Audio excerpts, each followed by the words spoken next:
Muito obrigada. Eu gostaria justamente por começar por agradecer ao Instituto Camões, à sua Presidente e à sua equipa, por esta importante iniciativa e falo deste seminário que ambiciona trazer mudanças estratégicas para a promoção da cultura portuguesa no exterior. E no dia-a-dia das instituições governamentais raramente há tempo para pensar e, no entanto, a reflexão é fundamental para a eficácia das políticas. Quero também agradecer ao Instituto Camões e, em particular, à professora Ana Paula Laborinho, a abertura, o interesse, o empenho manifestado regularmente ao longo destes últimos meses no relacionamento com o gabinete que eu dirijo, o Gabinete de Planeamento, Estratégia, Avaliação e Relações Internacionais do Ministério da Cultura. Empenho esse que tornou possível a assinatura há pouco do protocolo que visa reforçar a articulação entre estes dois organismos e ministérios. Um protocolo que parece tão elementar entre dois organismos do mesmo Estado que devem cooperar e não concorrer entre si, mas que é de certa forma inédito, na medida em que operacionaliza aspectos como a troca e a partilha de informação relativa às atividades internacionais de cada um, que são essenciais para a promoção cultural externa, mas que na prática nunca foram sistematizadas. Ora, para que a internacionalização da cultura e da nossa língua seja eficaz, é absolutamente fundamental que exista um relacionamento muito estreito entre o Ministério da Cultura e o Ministério dos Negócios Estrangeiros e, naturalmente, entre os departamentos que, em cada um destes ministérios, coordenam a ação cultural externa, ou seja, o GPARI do Ministério da Cultura e o Instituto Camões. Devo dizer que na semana passada, quando partilhei com dirigentes do Ministério da Cultura a intenção de assinatura deste protocolo, e registro aqui com reconhecimento a presença de alguns dirigentes do Ministério da Cultura, a sua receptividade não podia ter sido maior. Julgo que todos imediatamente compreenderam a oportunidade e a relevância deste reforço institucional. E é também com enorme satisfação que cumprimento os conselheiros culturais, os que estão aqui presentes hoje e os que estão a acompanhar-nos via internet, sofisticadíssimo. São eles e elas, sem dúvida, os destinatários e, simultaneamente, os atores fulcrais da nova dinâmica institucional que este protocolo visa lançar.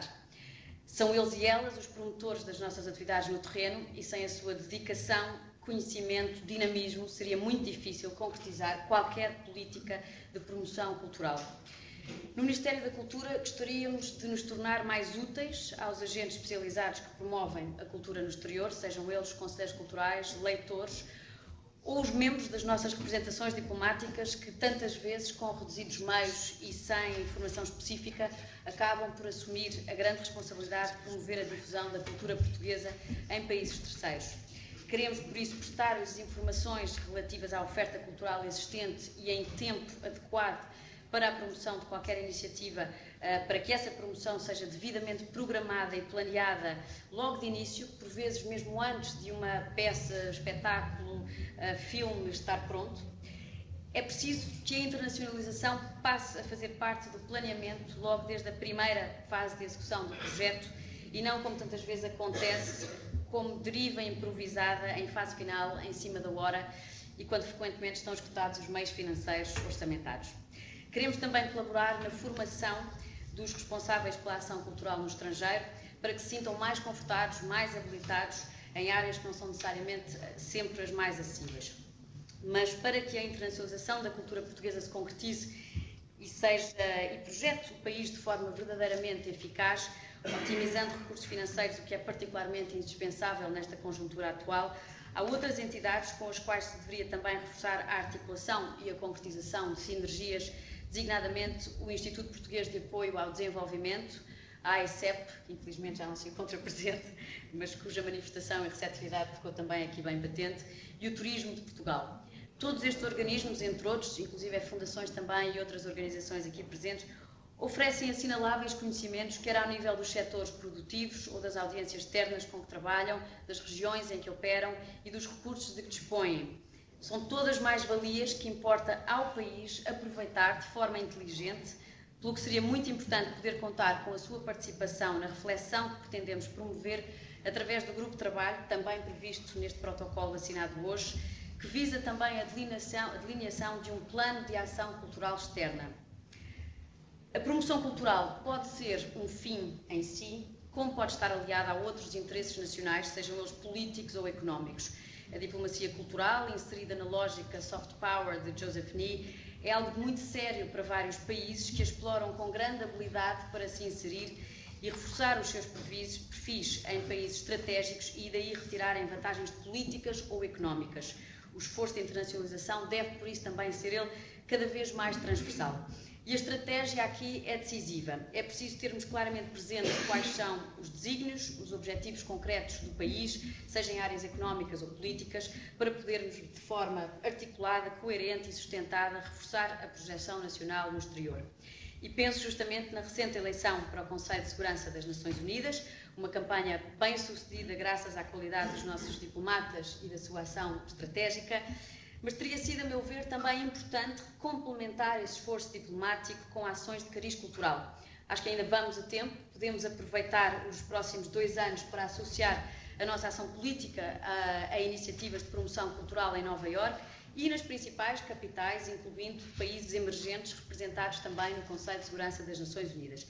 Penso também nas comemorações do Ano de Portugal no Brasil, que terá lugar em 2012. Com todos os interesses e afinidades que temos com este país, deveríamos, desde já, começar a planear ações concertadas que permitam explorar, de forma estratégica e sustentável do ponto de vista financeiro, as oportunidades que esta celebração oferece. O Brasil é, aliás, perdoem-me, um excelente exemplo de um país que soube e sabe explorar e exportar a sua cultura como ninguém e que recentemente tem também conseguido aliar esta sua mais-valia a tudo o resto que tem para oferecer ao mundo, do turismo à exportação do petróleo. Penso que quem hoje trabalha em África sente uma forte presença cultural brasileira que está claramente aliada a uma estratégia de afirmação política, diplomática e económica. O estado da nossa economia, neste momento, poderá não consentir o mesmo nível de ambição, mas isso não significa que devemos baixar os braços, pelo contrário, seremos muito mais eficazes se trabalharmos de uma forma articulada, explorando as mais-valias de cada um. E alguém perguntava recentemente qual era a motivação, nesta altura de crise e de alguma ambiguidade, até política, de estarem a desenvolver este tipo de iniciativas. E talvez por ter vivido os últimos anos na Bélgica, um país que não tem governo há vários meses e onde isso pouco afeta o desempenho deste país, precisamente porque tem excelentes instituições, não obstante a grande conflitualidade e diversidade resultante da diversidade linguística e cultural, penso precisamente o oposto, que é nestas alturas que se deve investir no reforço institucional e em sinergias criativas e ambiciosas. Um dos objetivos do protocolo assinado esta manhã foi precisamente não deixar que um bom relacionamento institucional dependa do plano pessoal e conjuntural. É preciso que as instituições articulem como instituições. E isto é tanto ou mais necessário quanto menos recursos um país tem. Quanto mais escassos os recursos, mais importante é desenvolver estratégias para os utilizar bem e mais importante é apoiar essas estratégias numa coordenação estreita que nos permita criar sinergias e evitar dispersão de recursos ou duplicação de meios, como tantas vezes acontece.